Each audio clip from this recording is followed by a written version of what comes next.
whether that conversation's virtual, like what we're doing right now, Mhm. or digital in a social media platform, or face to face, like old traditional. Our lens is a little different with each one of those platforms, but it's a conversation where we're listening, we're empathetic, and we're a little bit skeptical sometimes, where we can challenge our friends and our prospects and our customers about whether they're really thinking the right way. Welcome to the Making Sales Social podcast, featuring the top voices in sales, marketing, and business. Join Bryn Tillman and me, Bob Woods, as we each bring you the best tips and strategies our guests are teaching their clients, so you can leverage them for your own virtual and social selling.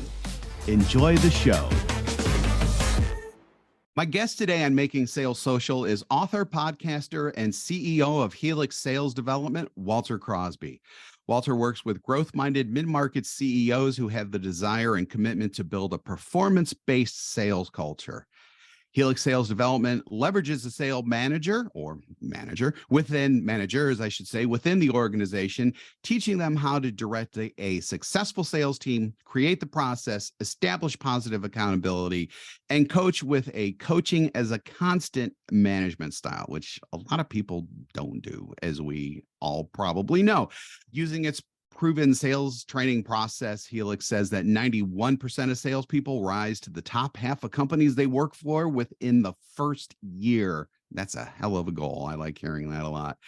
And speaking of the podcast and the author part, Walter has also just published a new book, The 7 Critical Mistakes CEOs Make with Their Sales Organization That Top the Company from Scaling, which is out now on Amazon. And we'll hear a little bit more about that.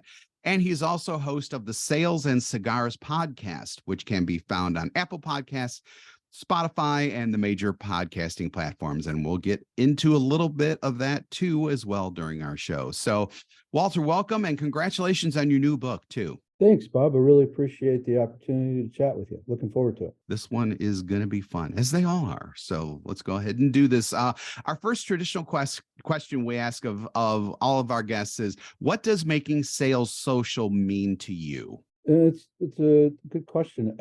To me, I think it's about having a conversation and being able to, whether that conversation's virtual, like what we're doing right now, or digital in a social media platform, or face to face, like old traditional. Our lens is a little different with each one of those platforms, but it's about having a conversation just like you would with a friend or family member, right? We just have a slightly different objective.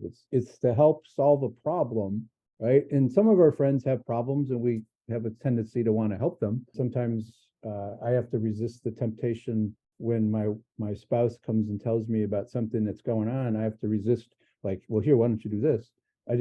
Sometimes you just need to listen, and be able to take that in. So it's a conversation where we're listening, we're empathetic, and we're a little bit skeptical sometimes, where we can challenge our friend and our prospects and our customers about whether they're really thinking the right way.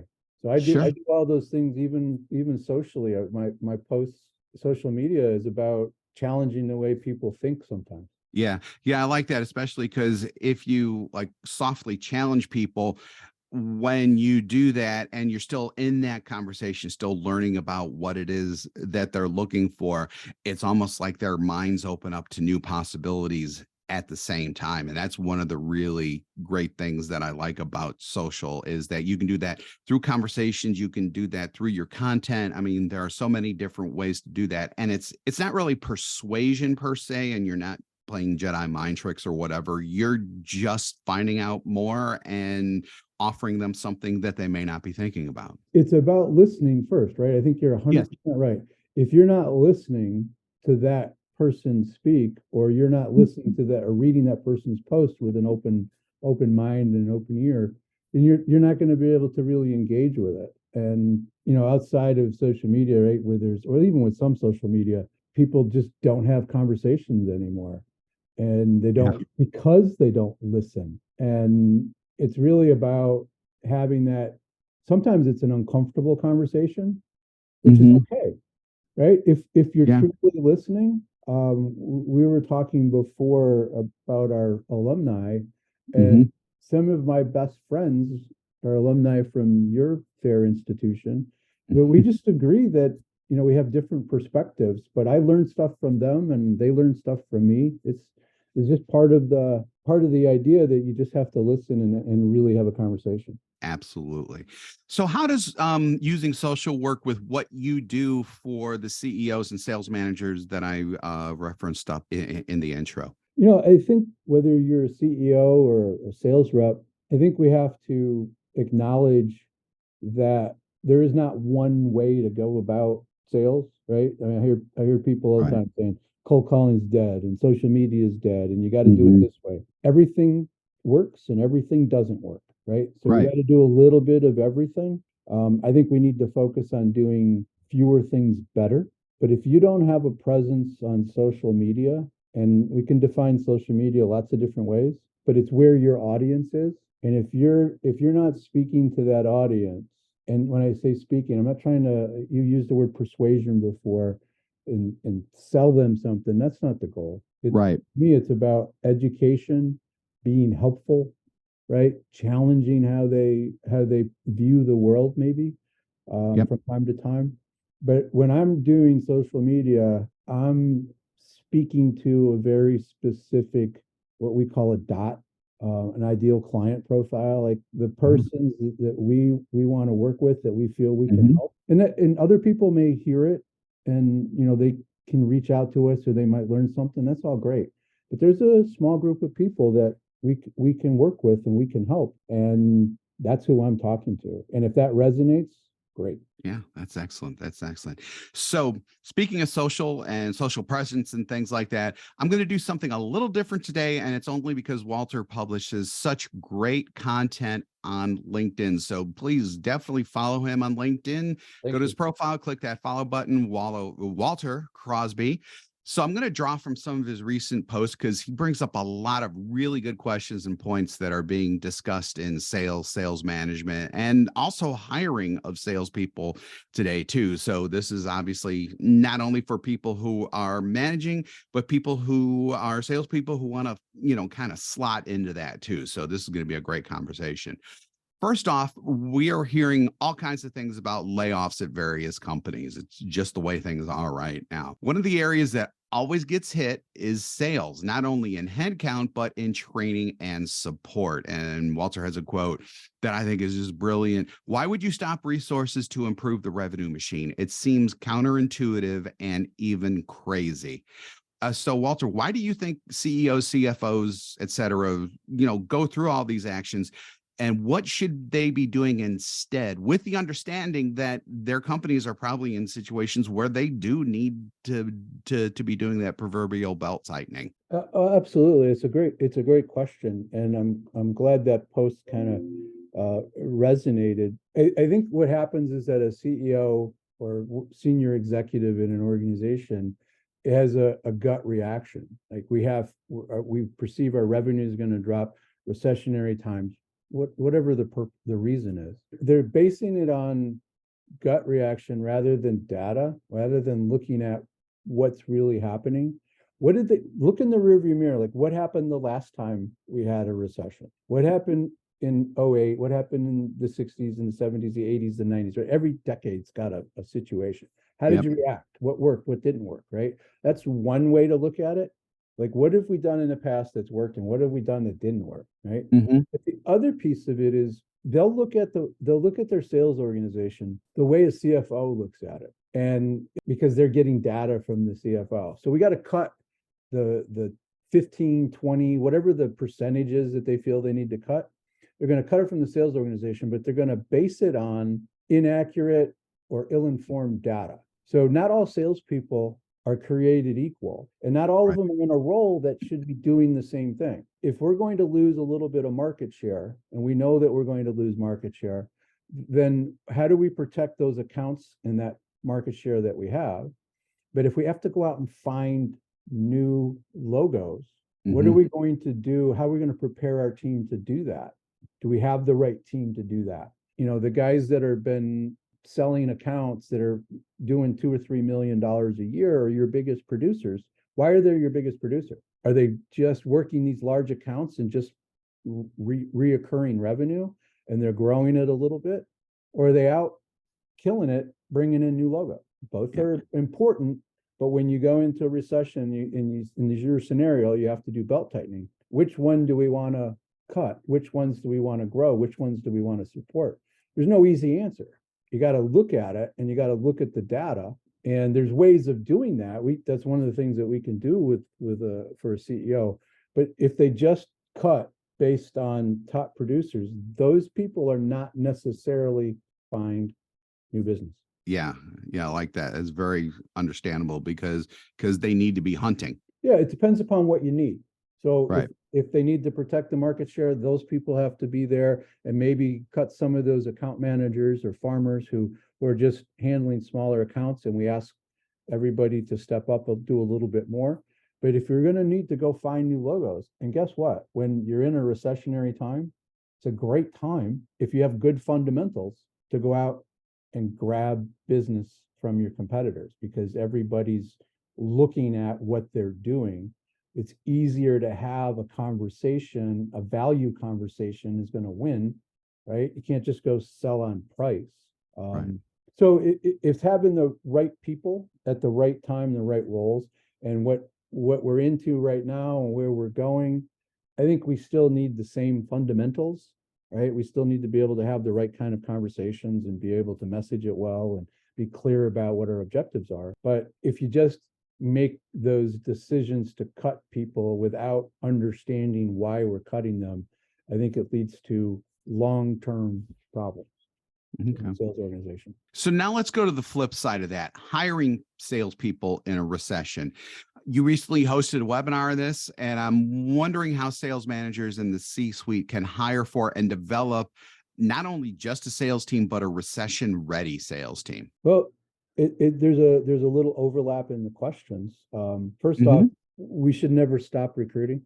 We should always be looking for talent. I don't care if it's, sit on the bench and to keep those relationships going, but there are 6% of salespeople in the planet, 6% that we consider elite, that are really great at having value conversations, or consultative, hunt, talk to the right decision makers, can build relationships, can follow a process. 6%. Wow. And there's another 14% that are good.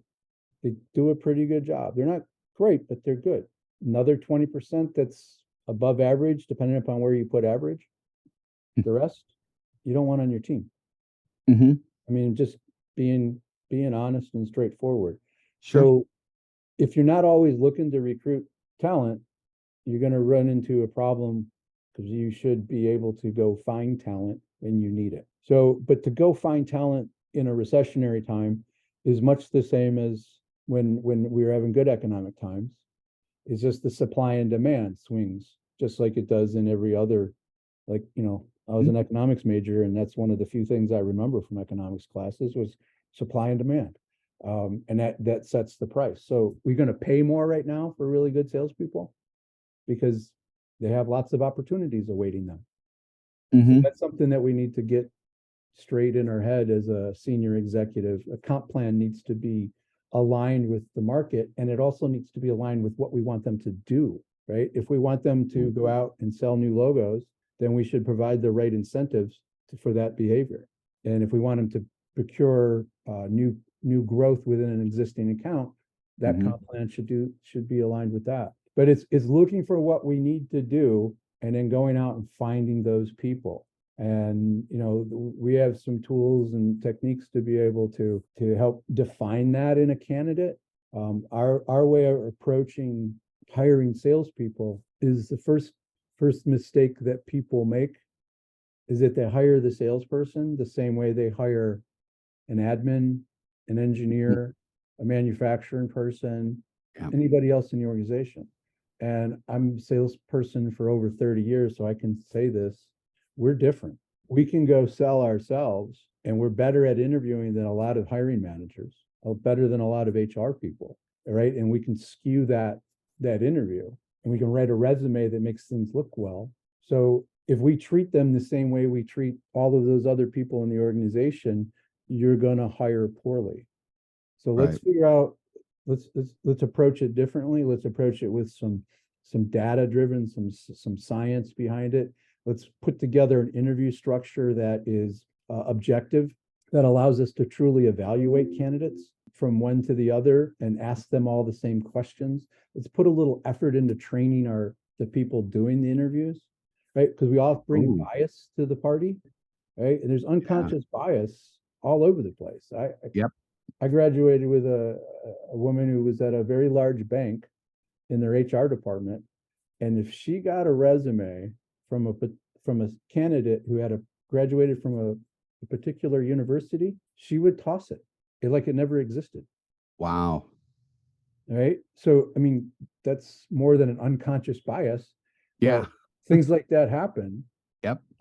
It's silly, it's wrong, it's unethical, should be Yeah. rooted out.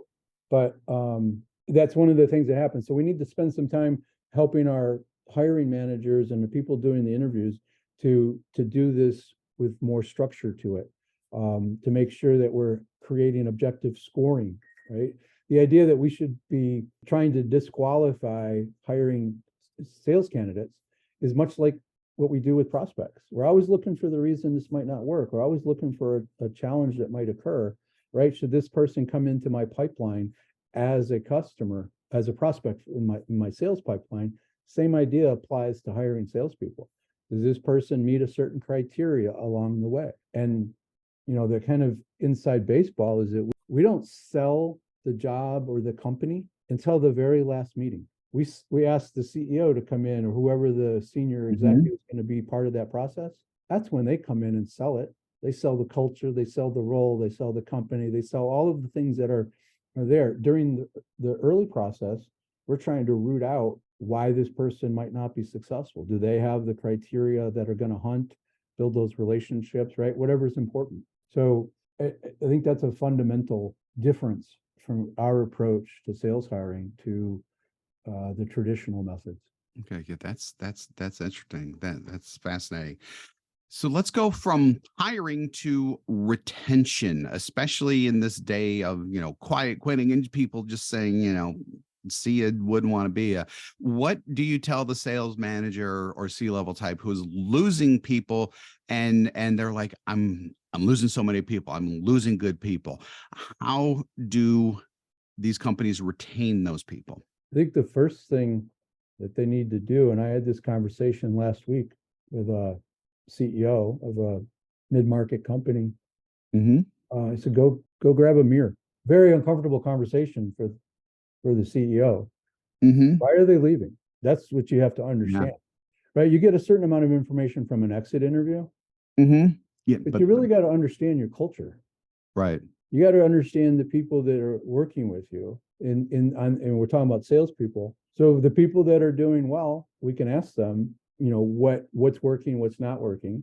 But it's understanding your culture. And if that isn't aligned, and I don't care what your culture is, right? If it's all real competitive and just that whole capitalistic kind of thing, or if it's more like let's everybody get along and let's all be, a big team player, right? Either end, we got to understand that, and we got to put the right people that are going to fit that culture Yep. into the organization.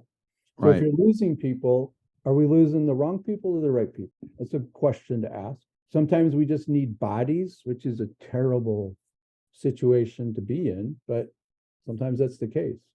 So you got to really look at what your culture is like. And a company culture and a sales culture, they need to be congruent, Right. but they're not exactly the same. Mm-hmm. I want Yeah. a sales meeting when I go in, I want it to be loud and a lot of energy, people calling each other out. But I Mm-hmm. also want it to be like that big Italian family, right? Dinner on Sunday, right? Where there's Yeah. a lot of yelling and screaming, a lot of hand Yeah. motions, everybody's excited, but nobody gets to pick on somebody else at that table. They come together as a family. So Right. that sales team needs to have an element of that where they kind of lock arms and protect each other internally and externally. We work together. We're competitive, but we're a team. Right. And that takes a special type of leadership, and it takes a special type of management. You have to have alignment with your comp plans. You got to have alignment with the right expectations. So to circle back, answer your question, I think it's about really being reflective about what do we have? Is there alignment? Are we asking people to do the right things? Are we measuring them on the right things, the right metrics? And did we tell them that? But from a culture point of view, what the big mistake I see often is that they don't connect the dots for the salespeople or anyone else in the organization. They have this big flowery story about what culture is like, but they don't help the individual understand what they can do every day, every week to be part of that and to be helpful. Hope that answers So the question. yeah, yeah, it does. So is that a function of just general communication or more training specifically, or where does that part come from? The connecting the dot parts, It or where should it come from? it needs to start at the top. The CEO needs to be able to explain the vision and the strategy as to the whole company. And then the leadership group and the management group, they need to be able to tell the rest of that story. So Bob, the CEO, said A, B, and C. So this is how we're going to achieve that in our roles, in our department. These are the things that you have the ability to do. You can make this decision with that customer. When they have this problem, you get to make that decision because it's part of our core values. It's part of our culture. It's part of our mission. That little piece right there of being able to help that individual understand, some of it's communication, some of it is for that person to believe that they can do that, right? So they have to be able, there's trust there on trust is a two-way street. It doesn't get fixed by flipping a switch, but if you don't start working on it and you don't start to address it and don't start to truly lead, the problem's going to continue. Okay. Yeah, that's something. That's something. So I'm going to shift gears just a little bit.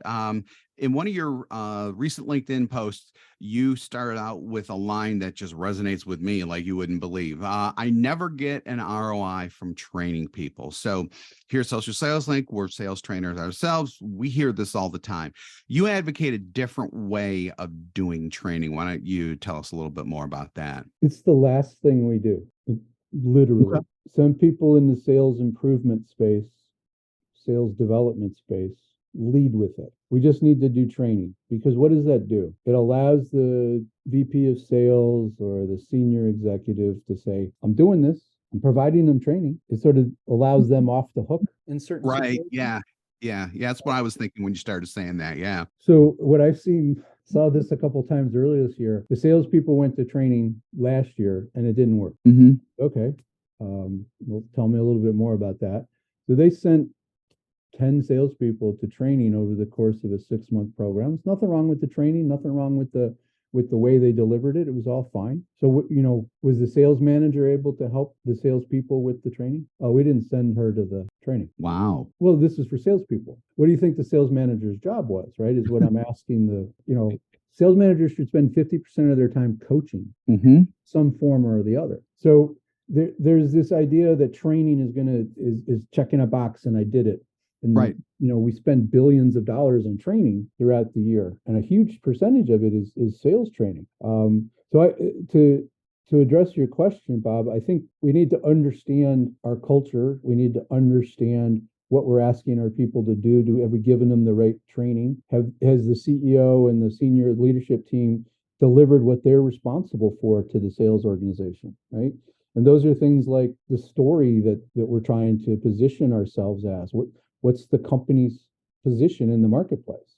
Are we price driven? Or are we premium offering and offering at a premium price? How do we differentiate? CEOs and senior executives hire salespeople to think that they're going to figure all this out themselves. I disagree. I think it's the responsibility of the company to say, this is why we're different. So I think that is a big piece of it. Understanding if we have the right pieces in place, do we have the right culture? Right? Because some companies, like, they look at salespeople as free labor, or they look at salespeople as, these people that just go out and play golf and go to lunch and do all these things. And not to say that bad salespeople don't exist, but there's a lot of good ones out there who have to fight through getting a deal through the building. Getting it to the front door is a fight, and then getting it out the back door to get delivered to a customer is sometimes a bigger fight. And if that exists in your organization, then you have a barrier to success, and that needs to get corrected. So we look at all those things. Do we have the right managers in place? Do they know how to coach? Do they know how to manage? Is there accountability in place. Because if you go to do training and the manager doesn't know what the training looks like, and they don't know how to hold people accountable, and they don't know what to hold them accountable to, and you don't have a good way of, measuring all of this, we don't have a clear process for people to follow as a salesperson, the training's going to fail. So let's get all of our house in order first, and then deliver training to the right people in the right time with the right methods. Yeah. It seems to me that, I mean, in just listening to you, kind of an overriding theme through the answer to every single question that I've asked has been culture. There's a big piece of it. Yeah. And I mean, and that execs not only have to understand that there needs to be a culture, but they need to build that culture too. They're responsible for it. Yeah. Right? And that's the unpleasant truth. I've been a salesperson 30 plus years, and I've worked for some great guys and gals that meant well. And I worked with some folks who were just miserable people and hated salespeople, right? They saw us as a necessary evil, and they treated us as such. But that CEO is responsible for whatever is there, and they have to try to change that. And if they're, one, not aware of it, there's no way to change it. Two, if they don't care, they're not going to change it. And if they don't see the value that it ties everything else together, if you have this ability to communicate honestly and openly, and you have a culture that allows for people to say, that's crap, I don't believe that. And be professional, but to share people's real thoughts and to feel like you're going to be heard, I think that's important for everything else to work. So that post that you referred to, I mean, it was really a question, right? Is to people like, if you spent tens of thousands of dollars on training and you didn't get an ROI, well, that's common. But maybe we should look at why. Right. Maybe we should understand what's causing that to fail and do it differently next time, rather than just check the box. Yeah, exactly. Yeah, exactly. Because otherwise you're just throwing money out the window. So we're going to get to your book in just a minute, but first, just a quick overview about your podcast, Sales and Cigars, which, by the way, I had the honor of being on several months ago and had a great conversation back then. This is a great conversation too. So while you and I know all about this, Walter, how does Sales and Cigars, how do those concepts, which a lot of people may go, I'm not sure I get this, how do they go together? It's a conversation. Yep. Right. Every once in a while, you'll have a cigar, so you appreciate what I'm saying, and not everybody does, and that's okay. Right. It's perfectly fine. Right. It's more of a mindset, I think. I mean, it doesn't have to be cigars. It doesn't have to be libations. But when you come in with like that type of mindset that is just relaxed and you're just going to have a conversation, that's, you can almost put cigars in air quotes, I think, because it really is, like you said, all about the conversation. Yeah, there's definitely a slant to it, and the logo and the tags and all that are tied around it. But I'm speaking to a particular group of people. But in general, I've had lots of people on. I ask the same question to everybody at the end. All right, it's the only one programmed question, and it's like, do you have a relationship with cigars? And it's awesome because I've had people on and say, yeah, I hate them. They make me sick. I don't want anything to do with them. It's happened once or twice, not a lot. I've had a lady that was super smart, high level executive in marketing, who I thought I was going to ask that question to, and I would have got that answer.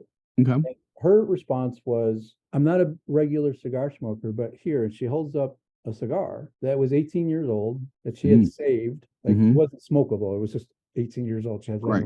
But it was from her wedding. They had a cigar Wow. made for their wedding that had their names on it and the date. And that was like part of her relationship with cigars, because she's held on to this because her husband and some of the family members, right? So it was a memory for her. I've had people tell me about, they don't like cigars, but the smell of a cigar reminds them of their grandfather. So there's a memory component to it that makes this personal. But to me, cigars are contemplative. I usually have one and I'm thinking about something. I want to contemplate an idea, trying to be creative. Usually a pen and a notebook are involved for me. But to me, it's all about just having a conversation, which goes to sales, because sales is just a conversation, is where we started. And cigars can be an element of that or not, just like right. So, but it's try to have fun with it and try to have a conversation and try to make people think a little differently about whatever the topic is. Yeah, definitely. Let's move to your book, The 7 Critical Mistakes CEOs Make with Their Sales Organization That Stop the Company from Scaling. So what drove you to write this book, to sit down and go, I mean, to not only come up with this concept, because you're coming at it from a very specific standpoint, it seems like, but just what was the thought process behind that? I was talking to a friend of mine who I had on my podcast. And before the podcast, he's like, you should write a book. I'm like, no, Mhm. I shouldn't. I don't have time to write a book. So he's the reason for it. But when you really think about it, now that I've gone through the process, and quite frankly, we've been talking about the book for the last 30 minutes. Yep. All of the things that we discussed are in the book. So I was having the same conversations with people over and over, whether it be a chief revenue officer, sales director, sales VP, CEO, visionary, entrepreneurial, founder, whatever. I was having the same conversations with them on a regular basis. So writing of the book was relatively easy because I've been having those conversations for the last 10 years. So it was just putting them down in a format that made sense, that I need a little help and structure with. But I've had a couple of people who have every reason in the world to be honest with me about it, who've read it, and they've said that there's a lot of good stuff in there, and you're right about X and Y, and it was easy to understand, which is what my goal was, is to be helpful. It's a short book that was written to be helpful to people, and the guys that helped me write it, and that's how they refer to it, is a short, helpful book. And it was fun, not every day, but it was fun. Sure. Good. Together. But like I said, we've been talking about it. Every part of our conversation was touching on one of those elements that CEOs struggle with. Yeah, that's something. That's cool. So, we love those one thing you can do right now takeaways type of things. So, I would say probably, especially drawing from your book, of the 7 critical mistakes, which one's probably the worst one, and what could someone do to avoid that? So that's one of those questions that make you think, right? And how do you know Make you it ask a good question? That's a really good think. question. I think there's a fundamental piece that a senior executive could really focus on, and that they're better at it than they realize. And if they just take a moment to think about it and contemplate, and that's differentiating their company, their offerings from their competitors. And Mhm. it's all that is telling a story. And that's why CEOs can be good at this, because that's part of their role, is to tell a story, whether it be Mhm. the leadership team, the board of directors, if it's publicly held, to analysts, whoever, their spouse, for trying to convince them to go spend a bunch of money to start a company, right? They've told the story. They know Right. how to do it. So why? And it goes beyond just differentiating it's not features and benefits. Nobody cares. Right. It's like, why does this matter to your prospect? What Mhm. problems does that solution that you're offering, that product, that service, what problems does it solve? And it's being able to talk about those outcomes. That's what differentiates a company, is being able to talk about what you do without talking about the widget or the service. So that problem that you have, right? And don't ask them what keeps you up at night, because you should know. Right. If you're Yeah. a good I hate salesperson. that question so much. Yeah. Awful. Yeah. Is this kind of thing of a problem for you? Well, yeah, we've been struggling with that for years. But what if you could do something like this? Well, how is that possible? Well, it might not be here, but let me ask you a couple of questions, right? And now you've got their attention because you understand their problems, you understand what they're going through, right? That's the conversational part, right? Mhm. And you listen to them, and it's like, I don't know yet. I think I might be able to help you, right? And then eventually you talk about your product, but in the beginning, you're only talking about the product in the sense of the outcomes that you create, the solutions you provide, the problems that you solve. And the CEOs think that their salespeople know how to do that. 6% of them are pretty good at figuring that out. 14%, they can do it if you give it to them. The rest of them, they got to have help. You got to give it to them. So it's got to be congruent with all your marketing. The messaging's got to be the same. But if CEOs and visionary leaders could really tell that story and help break it down, they would have so much more success. Just that. Culture is important, management's important, the right metrics are important. But if you're not able to differentiate yourself, like why you, why now, you can't answer those questions, you probably shouldn't be in front of those people. So yeah, so that's a powerful way to wrap things up. If people want to learn more about your offerings, where can they go? Well, the book's on Amazon. I don't know if anybody's ever heard of Amazon, but they can go type It's a that in. marketing company. Yeah. They could type in my name or the 7 critical mistakes and it'll show up. If somebody wants a copy of the book, since we're you and I are old friends and you Mhm. do a lot of good works. If somebody that's a listener of your podcast, they want a copy for free, if they ping me on LinkedIn, and I'll send them a copy for free. If they're Oh, thank you. That's no very generous. strings, no strings attached. They can just the idea is to help. Yeah, very generous. And it's Walter Crosby, just in case you forgot. And then Sales and Cigars is also on the major platforms, as they say. Anywhere you find podcasts, you can find Sales and Cigars. Chances are, if you're listening to this podcast on a platform, you're going to find Sales and Cigars as well in that exact same spot, which I won't list because God knows how many platforms we're going out to Yeah, anymore. it's crazy. It's absolutely crazy. So, And then your company's website. helixsalesdevelopment.com, which is also where you can find the podcast and access to my LinkedIn and all that. So there's a few tools there too, if somebody's interested in learning a little bit more. We're not for everybody. We want to provide value. And the thing I usually tell a senior exec is if I can't help you, I'll tell you. And I'm more than likely, I know somebody who can. Excellent. Not looking to waste time. Yeah, no, I hear that. So with that, Walter Crosby, sales performance expert, author, and podcaster, thank you so much for joining us today. Appreciate it. This was a lot of fun. I had this circled on my calendar right after the last football game I watched. And not to bring up a sore subject, but this was just as much fun as I was anticipating. So thanks, Bob. Appreciate it. Good. I'm always very, very happy to hear that. And I want to thank you for streaming this episode of Making Sales Social. So remember, when you're out and about this week or whatever week it happens to be sure to make your sales social. Thanks for watching, and join us again for more special guest instructors bringing you marketing, sales training, and social selling strategies that will set you apart. Hit the subscribe button below to get the latest episodes from the Making Sales Social podcast. Give this video a thumbs up and comment down below on what you want to hear from us next. You can also listen to us on Apple Podcasts, Spotify, and Google Play. Visit our website, socialsaleslink.com, for more information.